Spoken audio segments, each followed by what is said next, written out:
السلام عليكم ورحمة الله وبركاته أعزائي المشاهدين على قناتي على اليوتيوب زراعة التين الشوكي في مصر. معاكم رامي محمد. النهاردة هتكلم في 3 نقط هوضحهم للناس. طبعا الجو بيمطر سبحان الله. بيمطر دلوقتي، ممكن تشوف انت في الفيديو.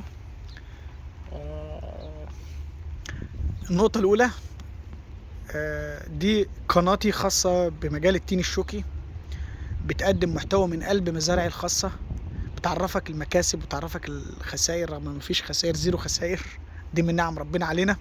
بتعرفك المصاريف، بتعرفك، فاذا تاكدوا ان انا بقدم لك حاجه من قلب مزارعي، مش عامل لك مشتل على جنب كده وعامل لك دراسه وكاتب لك واوهمك، لا، انا بقدم لك حاجه ربنا يحاسبني عليها وبزرعها وبكسب منها. انت حر كما تشاء بقى، قرارك في كل حاجه. فانا بقدم لك حاجه بما يرضي الله، باخدك بمزرعتي، بنزلك بقلب جامد وافرجك وامشيك، ما عنديش اي مشكله، وانزلك تلفها خط خط وتتمتع وتعيش حياتك. فانا بقدم لك حاجه انا بمارسها، اتربيت فيها، حاجه انا بنجح فيها. يوم ما بتوفر عندي شتلات بديك، ما بتوفرش بقول لك ما عنديش. فكل حاجه بقدمها لك لان انا عايش فيها. فتاكد انت بتتعامل، الحمد لله وانا واثق من كلامي ان القناه اللي انت بتتعامل معاها دي اصدق قناه في المجال بتاعها. ليه؟ لان بتتعامل في مجالها بس. ما تزعلش مني، انا شفت كده، لان شفت كتير سبع صنايع والبخت ضايع، يسيب دي يخش في دي، يسيب دي يخش في دي هي كل العمليه تجاريا. فانا عايزك اقدم لك، انا بقدم لك حاجه انا متربي فيها وعايش فيها، بقدم لك محتوى واحد، بقدم لك الحاجه اللي انا بمارسها، بقدم لك الحاجه اللي انا ناجح فيها. تمام. نيجي في النقطه الثانيه، الناس اللي بتسال التين الشوكي اتاخر ليه السنه دي. وانا بقدم لك الفيديو من ضمن الحظوظ ان الجو بيمطر. شفت رزق ربنا وكرم ربنا علينا. الجو السنه دي مساعد التين الشوكي يتاخر. يعني كان بيجي 15/6 و20/6، السنه دي هيجي 10/7. فده لاسباب، دي الاسباب التاخير، ان الجو السنه دي متاخر، لسه رطب. يعني بيجي بالليل يسقع وبالنهار يكون دافي شويه، حر شويه. النهارده بيمطر سبحان الله، ورغم كانوا قايلين درجه الحراره عاليه جدا. فدي الاسباب، يعني ان الجو هو اللي عامل فينا كده. فعادي، احنا راضيين باي حاجه، ودي من نعم ربنا علينا. وتاني حاجه، السوق فاضي للتين الشوكي. الفاكهه كلها خلصت، الخوخ خلص، التفاح خلص، العنب هيخلص، التين الشوكي السوق هيفضله. فده سبب ان كترت تجاره وقلت مزارعه.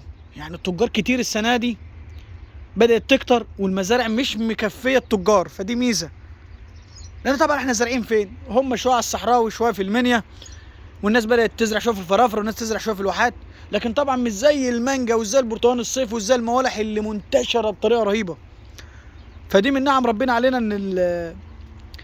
ان التين دلوقتي التجار اكتر من المزارع، اكتر من المزارع بكتير. يعني التجار ده لحد دلوقتي كل يوم يجي لي تليفونين 3 عايزين مزرعه تين، عايزين تليفونين 3 4 تليفونات كل يوم يوميا.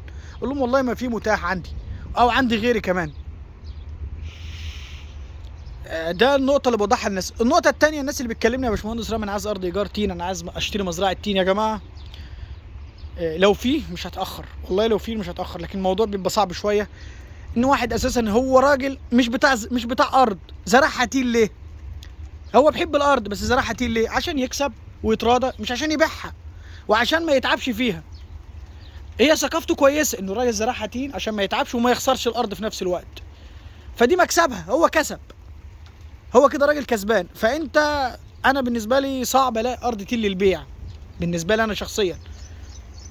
لكن خش على بص هقول لك، هو التين سبحان الله ده نعمه من نعم ربنا. ان الانسان لما بيجرب كل حاجه وابتدي يلجا للتين، يلجا لربنا طبعا، بس التين بعدين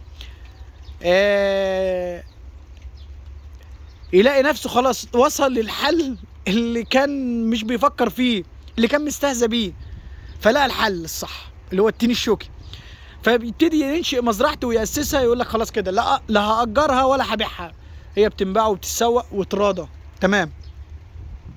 فانا والله لو في ايجار وفي بيع، والله لو اقول لك اعلن مزرعه للبيع كذا كذا، سبحان الله هتراضى، مش هخسر حاجه. بس ما فيش. لكن خش على اي جروب كده على الفيسبوك واكتب كده محتاج مزرعه مانجا، محتاج مزرعه نخيل، محتاج. هو لو بيكسب زي ما بتنطرح كتير، زي ما الناس بتقول والدراسات بتقول، والله ما هيبيع يا جماعه، ما هيبيع. هقول لك، انا دايما الناس تقول لي يا باشمهندس رامي انت هاجمت النخيل كتير. انا مش بهاجم النخيل، انا بهاجم الدراسات اللي بتتقال عنه. طالما ما عندكش مزرعه متاسسه وبتكسب ومزارع كبيره وبتعمل دراسات كده للناس، طب خش كده على جروب الواحات البحريه قول محتاج مزرعه نخيل للبيع، مليون واحد هيعرض عليك. مليون، اسمع كلام مني، مليون. واتحداك، وده تحدي اكتبه علني، مليون واحد هيعرض مزرعته للبيع. تعب من المصاريف وتعب من الاجهاد، هو شاف دراسات وارقام، وبسم الله ما شاء الله التربه كويسه، وبسم الله ما شاء الله النخيل كذا وبيكسب كذا. مش بهاجم النخيل انا شخصيا، بس انا بهاجم الناس اللي بتظلم الناس. ما يزعلش مني، اصل انا بص، انا لا على راسي بطحه ولا ضريت حد ولا انا باير. يعني الواحد مش طالع كده يعمل شويه فلوس، لا، انا عندي مزارعي وعندي شغلي وعندي سكني وعندي كل حاجتي وعندي عمالتي، فمش محتاج ان انا انصب على الناس. انت ليه تضر الناس؟ انا بشوف يعني مثلا واحد بيقول لك 5 فدان بنخلهم بطاقتهم بمليون جنيه، الناس تضحك عليه، مستهزئ، مش عايزه تدفع المليون كمان.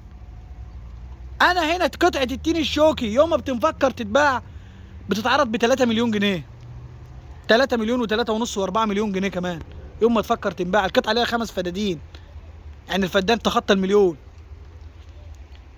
وما بتنباعش كمان.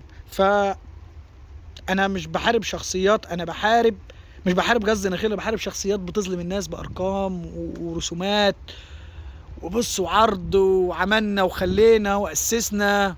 لا يا عم، قول له النخل بيكسب كذا بما يرضي الله، وازرع او ما تزرعش، لكن ما تقولوش ارقام. انا بسمع ناس بتقول انا سمعت ارقام وفي الاخر ندمت. مفيش اي مشكله، اوكي. فالحمد لله انا مكمل في مجالي وبتعامل بمجال انا زرعه واسسته ونفذته، فعشان كده ربنا كرمني منه، ومفيش واحد قصرت معاه ومفيش واحد ضريته، واللي بيجي بيفرح ويكون مبسوط بيشوف النجاح، لكن مش بيشوف مثلا القطعه دي للبيع. انا بوريه مزارعي بس، مش بوريه لكن دي للبيع، مش باخده افرجه على البيع واخده افرجه على مزرعه بتنباع عشان اخد سمس، لا، انا بوريه مزارعي، وبعد كده انت شوف ارضك وحدد.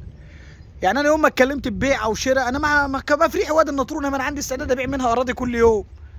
ايه اللي يخليني يوديني المنيا؟ والله هي وادي النطرون فدان ب 20,000 و25,000 برضه والله ورا، بس انا بختار المكان النظيف، العالم الكويسه، العالم اللي ترضيك، العالم اللي تقف جنبك، العالم اللي تساعدك، المشروع اللي.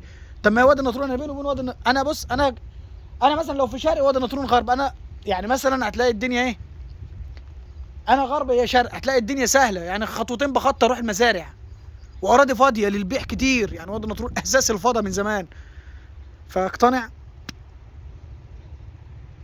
اما بديك معلومه او اديك مكان ارض، تاكد ان انا ما بكون عامل لها 100 حساب، بكون قبل ما اخطيها بعتبرها لنفسي قبل ما تكون ليك، عشان انت كتير هترن عليا وكتير هتقابلني وكتير هتقول لي تضرتني، فمش عايز انا النقطه دي خالص. يا رب تستفيدوا من الفيديو، والسلام عليكم ورحمه الله وبركاته.